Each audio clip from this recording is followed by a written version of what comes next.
Hi, hello, welcome. This is Gautam from GN Pigeons. இன்னைக்கு நம்ம இந்த வீடியோல பீஜன் கிரிட்டை நேச்சுரலா எப்படி ரெடி பண்றது அப்படின்றத டீடைலா பார்க்க போறோம். வாங்க வீடியோக்குள்ள போகலாம். ஓகே ஃப்ரெண்ட்ஸ், கிரிட் அப்படின்னா என்ன அப்படின்னு கேட்டிங்கன்னா நம்ம பார்க்கலாம். ஓப்பன் ப்ரீடிங்கில் வளர்க்குற பீஜன்ஸ் பார்த்தீங்கன்னா ரெகுலராக நீங்கள் டெய்லி கூட நோட் பண்ணலாம். அதாவது நார்மலாக போயிட்டு மேய சொல்ல அந்த இடத்துல எந்த உணவுமே இல்லைனா கூட தரையில் மண்ணில் பார்த்தீங்கன்னா மண்ணை சாப்பிட்டுட்டு இருக்கும். ஸோ நேச்சுரலாக கிடைக்கிற மினரல்ஸை பார்த்தீங்கன்னா அது எடுத்துக்கும், அதாவது தாது உப்புகளை அது எடுத்துக்கும். ஸோ இப்போ நம்ம கேஜ் ப்ரீடிங் இல்லை ரேசிங் பீஜன்ஸ், ஸோ இந்த மாதிரி புறாங்களுக்கு பார்த்தீங்கன்னா தாது உப்புகள் அதிகமாக தேவைப்படும். நம்ம பொதுவாக ரேசிங் பீஜன்ஸ் அந்த அளவுக்கு வெளியில் விட்டு மேய விட மாட்டோம். அதாவது காலைல கொஞ்சம் நேரம், ஈவினிங் கொஞ்சம் நேரம் அந்த மாதிரி விடும். அண்ட் கேஜ் ப்ரீடர்ஸை சுத்தமாக வெளியவே விட மாட்டோம். ஸோ இந்த மாதிரி பீஜனுக்கு தாது உப்புகள் நம்ம எப்படி கொடுக்கறது? ஒரு பீஜனுக்கு நம்ம வந்து ஆர்டிஃபிஷியலாக ஒரு விஷயத்தை செய்யறதை விட முடிஞ்ச அளவுக்கு நேச்சுரலாக செய்ய பார்க்கணும். ஸோ அந்த வகையில் பார்த்தீங்கன்னா பீஜன் கிரிட், அதாவது இந்த தாது உப்பு கலவை பார்த்தீங்கன்னா ரொம்பவே ஹெல்ப்ஃபுல்லாக இருக்கும். சரி, ஓகே, இந்த இந்த தாது உப்பு அதாவது இந்த பீஜன் கிரிட் இதை போடுறதுனால நமக்கு என்னென்ன பெனிஃபிட் அப்படின்னு கேட்டிங்கன்னா, ஃபர்ஸ்ட் ஒன் பார்த்தீங்கன்னா இது வந்து பார்த்தீங்கன்னா பீஜனுடைய விங்ஸு, லெக்ஸ் அண்ட் தென் பார்த்தீங்கன்னா ஃபெதர்ஸ், அதாவது கால் இறகுகள் மற்றும் பார்த்தீங்கன்னா இறக்கைகள், இதெல்லாம் பார்த்தீங்கன்னா ரொம்ப ஸ்ட்ரென்த்தாக ஆகும். ஸோ ரேசிங் பீஜனுக்கு ரொம்பவே ஸ்ட்ரென்த்தாக தேவைப்படுற எல்லாத்தையும் பார்த்தீங்கன்னா இது ஸ்ட்ரென்த் ஆகும். அண்ட் தென் நம்ம எல்லாரும் ஒரு ப்ராப்ளம் பார்க்கலாம். அதாவது பார்த்தீங்கன்னா குட்டிகளுடைய கால் விழுந்துடும், அதாவது கால் பார்த்தீங்கன்னா ஹேண்டிகேப்ட் ஆகிடும் அப்படின்னு சொல்லக்கூடாது. ஸோ கால் விழுந்துடும், அதால் நடக்க முடியாது, ஸோ ஸ்ட்ரென்த் இருக்காது. ஸோ அந்த மாதிரி பிரச்சனையை சால்வ் பண்ணுறதுக்கு இந்த பீஜன் கிரிட் யூஸ் பண்ணால் ரொம்பவே ஹெல்ப்ஃபுல்லாக இருக்கும். அண்ட் தென் பார்த்தீங்கன்னா அடுத்த பெனிஃபிட் அப்படின்னு பார்த்தீங்கன்னா எக்குடைய ஷெல். ஒரு புறா வந்து முட்டை இடுது அப்படின்னா அந்த முட்டையோட ஓடு பார்த்தீங்கன்னா ரொம்ப ஸ்ட்ராங்காக இருக்கும். ஸோ இதனால புறா முட்டை வந்து சேஃப்டியாக ஹேட்ச் ஆகி குஞ்சு பொரிக்கும். அண்ட் தென் இதுக்கப்புறம் பார்த்தீங்கன்னா மோஸ்ட்லி நிறைய பேர் டவுட்டில் கேட்குற பிரச்சனை பார்த்தீங்கன்னா ஆல்ரெடி வீடியோஸ் போட்டிருக்கோம். ஸோ போயிட்டு அந்த வீடியோஸ்லாம் பாருங்கள். நான் மேலே ஐபார் கொடுக்குறேன். ஸோ அதை கிளிக் பண்ணி அந்த வீடியோஸ் பாருங்கள்.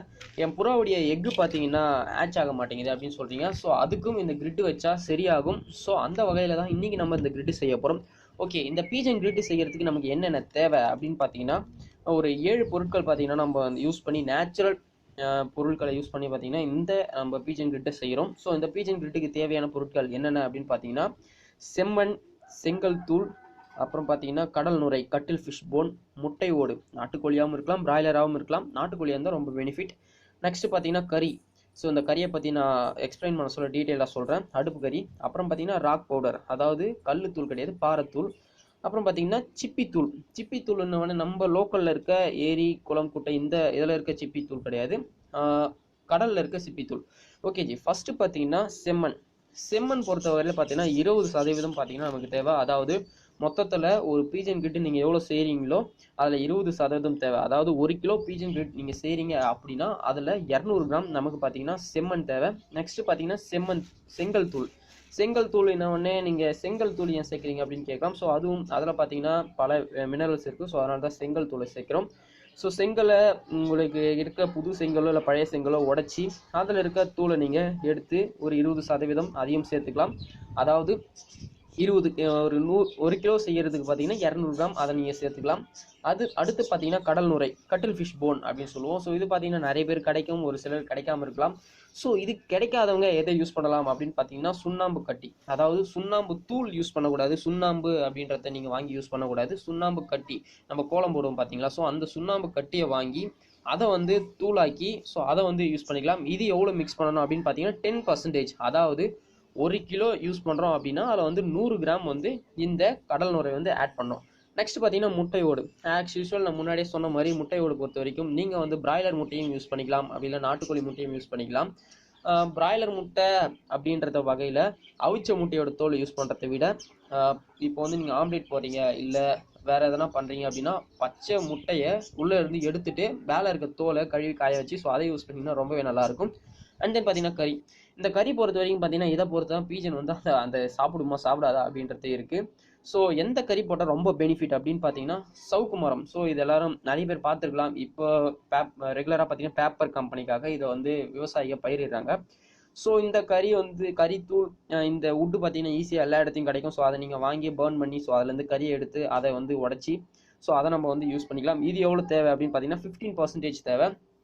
நெக்ஸ்ட்டு பார்த்தீங்கன்னா ராக் பவுடர். சரி இது எல்லாமே எனக்கு கிடச்சிரும்டா, ராக் பவுடருக்கு நான் எங்கடா போவேன், பாறையாடா உடைக்க முடியும் அப்படின்னு கேட்கலாம்.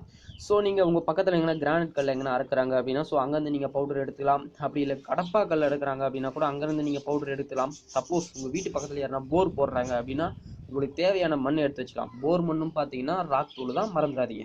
நெக்ஸ்ட்டு பார்த்தீங்கன்னா லாஸ்ட்டாக சிப்பி தூள். ஸோ இந்த சிப்பி தூள் தான் பார்த்தீங்கன்னா பெரிய டிமாண்ட், நிறைய பேருக்கு கண்டிப்பாக கிடைக்க வாய்ப்பே இல்லை. ஸோ எனக்கு எப்படியோ ஒரு அதிர்ஷ்டவசமாக கிடச்சிருச்சு. ஸோ இந்த சிப்பி தூள் பார்த்தீங்கன்னா 15% யூஸ் பண்ணணும். ஸோ இந்த சிப்பி தூள் கிடைக்கல அப்படின்னா என்ன யூஸ் பண்ணலாம் அப்படின்னு பார்த்தீங்கன்னா நம்ம நார்மலாக யூஸ் பண்ணுற கல் உப்பு, சால்ட் யூஸ் பண்ணாதீங்க. கல் உப்பு கொஞ்சம் லைட்டாக உடச்சி கல் உப்பு யூஸ் பண்ணுங்கள்.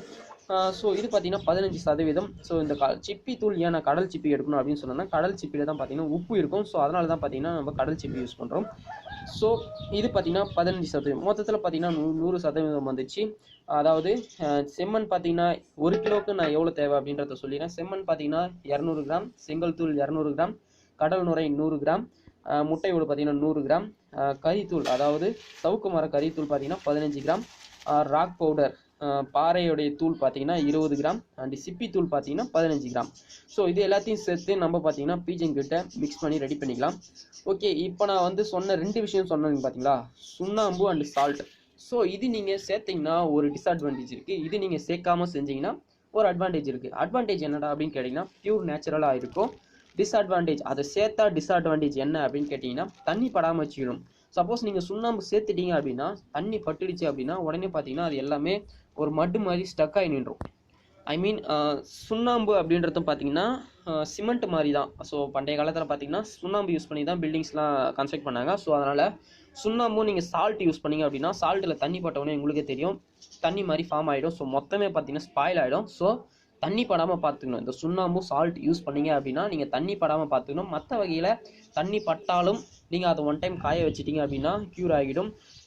முக்கியமாக ஒரு விஷயத்தை நீங்கள் வந்து கவனிக்கணும். ஸோ இதெல்லாம் அரைக்க சொல்ல நான் எந்த சைஸ்க்கு அரைக்கிறது, அதாவது ரொம்ப பவுடர் ஆக்கணுமா இல்லை பெருசாக இருக்கணுமா அப்படின்னு நீங்கள் கேட்கலாம். நார்மலாக உங்கள் பீஜனுக்கு நீங்கள் எந்த சைஸ் ஃபீட் போடுறீங்களோ ஸோ அந்த சைஸ் இருந்தால் போதும். ஒரு 3 பொருளை மட்டும் நீங்கள் நைஸாக அரைக்க வேண்டியது இருக்குது. அது 3 பொருள் என்னென்ன அப்படின்னு பார்த்தீங்கன்னா முட்டையோடு, அண்ட் தென் பார்த்தீங்கன்னா கறித்தூள், அப்புறம் பார்த்தீங்கன்னா நம்ம கட்டில் ஃபிஷ் போன், அதாவது சுண்ணாம்பு யூஸ் பண்ணலாம் அப்படின்னு சொன்னோம் பார்த்தீங்களா. ஸோ அதுக்கு பதிலாக கட்டில் ஃபிஷ் போன். ஸோ இதையும் பார்த்தீங்கன்னா நம்ம யூஸ் பண்ணிக்கலாம். ஸோ இது 3த்தையும் பார்த்தீங்கன்னா நீங்கள் நைஸாக அரைக்கணும். மற்றதெல்லாம் கொஞ்சம் நீங்கள் நார்மலாக உங்கள் பீஜனுக்கு போடுற ஃபுட் சைஸ் இருந்தாலே போதும். ஏன் இது 3த்தையும் நைஸாக அரைக்கணும் அப்படின்னு கேட்டிங்கன்னா இது 3மே பார்த்தீங்கன்னா காற்றுல ஈஸியாக பறக்கும். ஸோ நீங்கள் கேஜில் வச்சுருக்க சொல்ல இது பார்த்தீங்கன்னா தனியாக அழுக்காக பறந்து போயிடும்.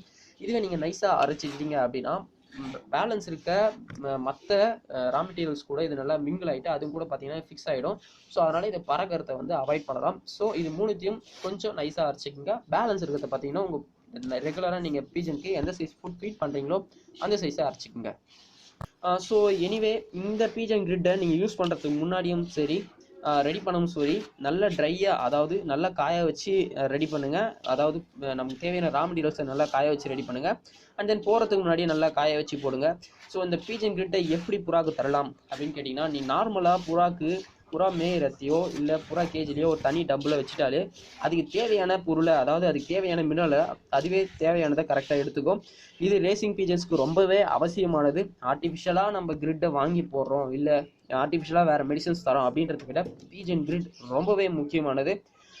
ஓகே ஃப்ரெண்ட்ஸ், ஸோ நான் எப்படி மிக்ஸ் பண்ணேன் அப்படின்றத நீங்கள் பார்த்துருப்பீங்க. ஸோ இப்போ ஃபைனலாக என் பீஜன்ஸ் எப்படி சாப்பிடுது அப்படின்றதையும் பாருங்கள். ஓகே, அடுத்து என்ன வீடியோ வேணும் அப்படின்றது கீழே கமெண்ட் பண்ணுங்கள். இந்த வீடியோ பிடிச்சிருந்தா லைக் பண்ணுங்கள், ரொம்ப பிடிச்சிருந்தா உங்கள் ஃப்ரெண்ட்ஸுக்கு ஷேர் பண்ணுங்கள். கண்டிப்பாக சப்ஸ்கிரைப் பண்ண மறந்துடாதீங்க. மீண்டும் ஒரு நல்ல வீடியோவோடு உங்களை சந்திக்கும் முறை உங்களிடம் விரைவில் Gautam from GN Pigeons to the future in Tamil.